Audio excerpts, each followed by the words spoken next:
not only are fundamental scientific questions of interest to the machine learning community, but these are also fundamental questions for those interested in governmental policy or economics. What our paper asks is whether or not the story of emergent abilities is complete.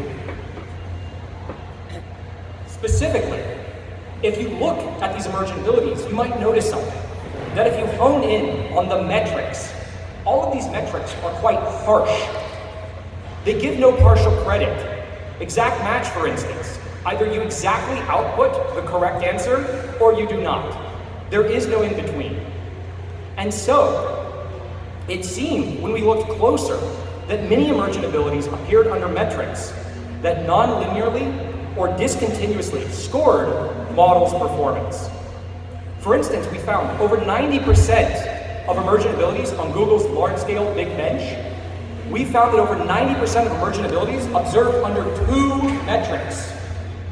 One of those metrics, for those who haven't seen this, is called multiple choice grade. It's like taking an A through D multiple choice question. You get a score of 1 if you put the highest probability mass on that answer, and 0 otherwise. The other metric was exact string match, where again, 1 point if you get it exactly right, 0 otherwise. This raised the specter that emergent abilities might not be due to fundamental changes in model with scale, but due to our evaluations of said models. So what exactly is this alternative that I'm positing? What is our alternative hypothesis? Let's walk through it. First of all, let's just suppose that the test velocity falls as we increase the number of parameters in our models. So for example, motivated by power law scaling, we might assume that the cross entropy loss as a function of the number of parameters is some power law. What that means is if we visualize the number of model parameters against the cross entropy loss in log-log space, we observe a very predictable linear trend. In step 2, we compute the probability mass that is placed on the correct token as a function of parameters. So how can we do this? Well, we know the definitional form of cross entropy, and we know that we can substitute in our power law scaling. So I can rearrange, and when I plot this, what I see is that as model parameters get larger, the probability mass that gets placed on the correct token asymptotes towards 1. And everybody is comfortable with this. So how do we go from this to an emergent capability?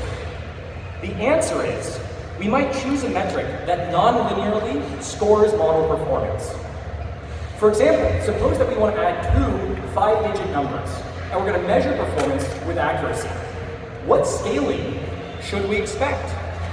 Well, the answer is that unless you get every token correct, you get 0 points. Ergo, to score 1 point, it's going to be the per token probability approximately exponentiated to however many tokens you need to get correct. So what happens is, this graph on the right that we like and know gets transformed into something that becomes much less predictable with model scaling. And indeed, this toy model qualitatively reproduces what's been observed empirically at large scale. But could we have done something differently? Yes, suppose we had done the evaluation differently. Suppose that we had chosen a different metric, one that linearly scales model performance. So for example, I might instead count merely the number of mistakes that the language model makes. For those in NLP, you might call this an edit distance. And what that then means is that the edit distance scales approximately linearly with the output length. And so if we look at this, instead, what we find is when we plot model parameters versus the number of incorrect tokens, we find a very nice predictable trend that asymptotes towards 0 as you make models bigger. So nothing has fundamentally changed. From one viewpoint, we saw a singly emergent ability.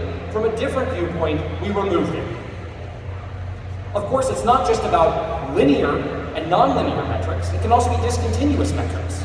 So for example, let's consider that multiple choice metric. So multiple choice, again, is you get 1 if you place the highest probability mass on the correct option. And what that scaling looks like is you're at chance up until some unforeseeable critical threshold, at which point you jump to ceiling. And this, again, qualitatively matches what's been observed empirically at scale. So, if we'd done the evaluation differently, we could have chosen a continuous metric like Breyer's score, which is just the mean squared error here between 1 and the probability mass, and then we find a very nice quadratic. So to summarize this together, we started with power law scaling. We computed what the probability mass on the correct token is. If we chose a non-linear metric, we see an emergentability, but if we chose a linear metric, we did not.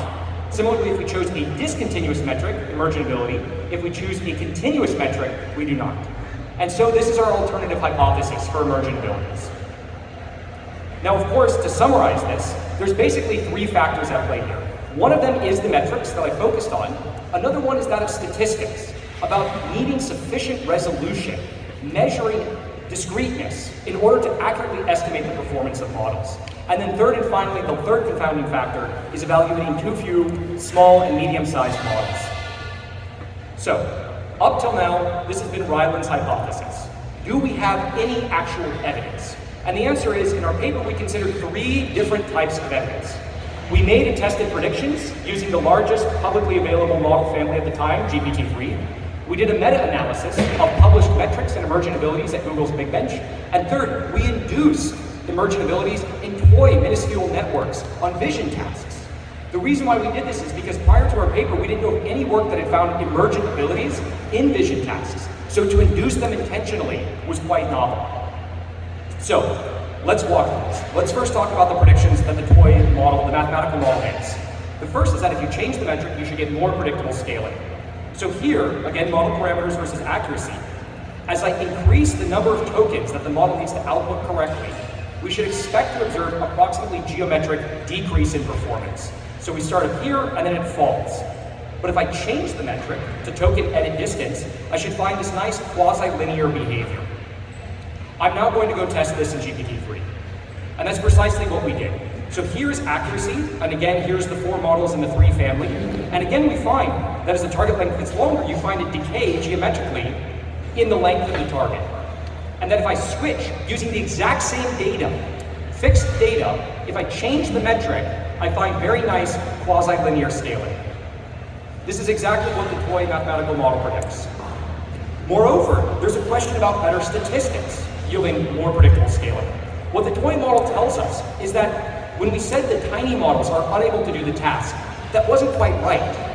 It was that their performance was so small, we didn't have sufficient resolution in order to estimate it. So what our toy model says is we really need to consider accuracy on a log scale.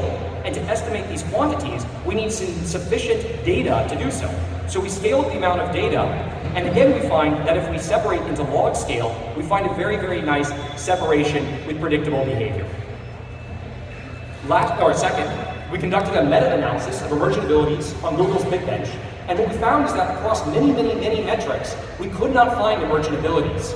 But on a small subset, to be specific, 4 of these, we found emergent abilities. That's what this little pie chart shows. So long story short, it seems like the metric is playing a fundamental role in producing these emergent abilities. And lastly, what we did is we induced emergent abilities in networks. So what we did is we did the simplest possible thing. We took a shallow nonlinear autoencoder and trained it on CFAR 100. Everybody has done this in their intro to machine learning class. And what we did is we plotted the squared reconstruction error as a function of the number of parameters. And this looks very smooth and predictable, everybody has seen this. But if we define a discontinuous metric, so here the model scores 1 if the reconstruction error is below some threshold, then you find very, very unpredictable behavior. And so even in a shallow nonlinear autoencoder, we can again qualitatively produce what seems to be an emergent behavior. There's 2 takeaways. One is for emergent abilities, it might be, in certain cases, the researchers' analyses that have produced these phenomena. That's why we call it a mirage. But there's a more general lesson that I want to leave you with.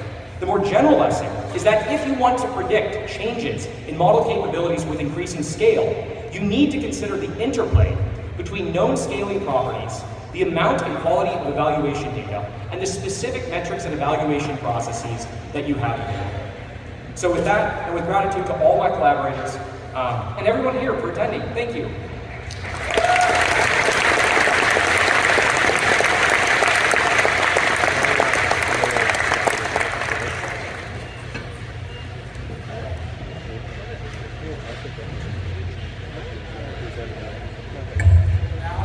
We have about 3 minutes for questions. I'll remind everyone that the way to submit questions is through the Rocket Chat app. We'll give it a shot, and then about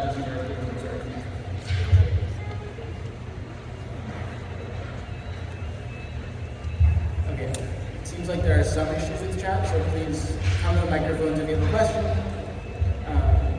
Thank you.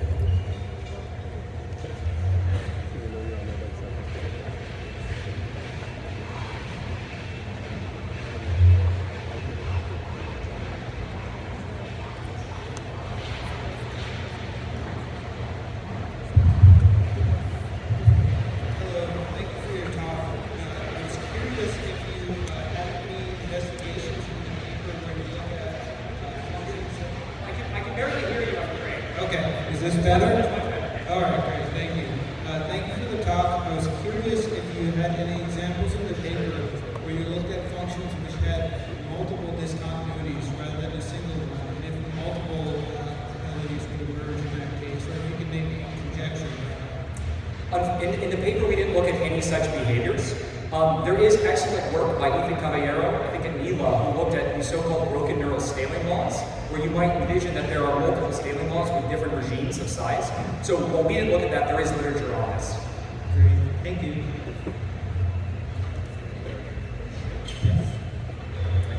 There's been a question asked online I've been asked to repeat.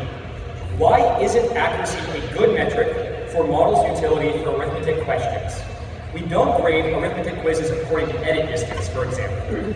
So I think this is a really good question, and one we get quite frequently, and I have two answers.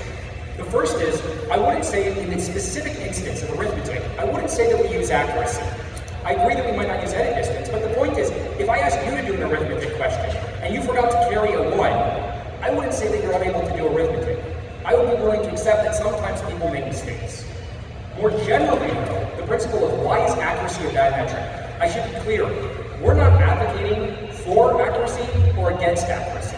Accuracy is a great metric, and oftentimes accuracy is what you care about.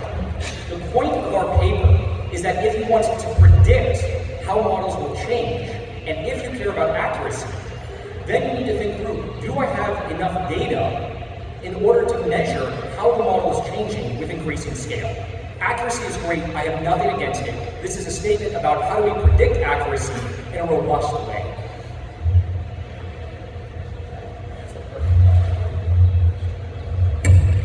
Let's thank the speaker again for an excellent presentation.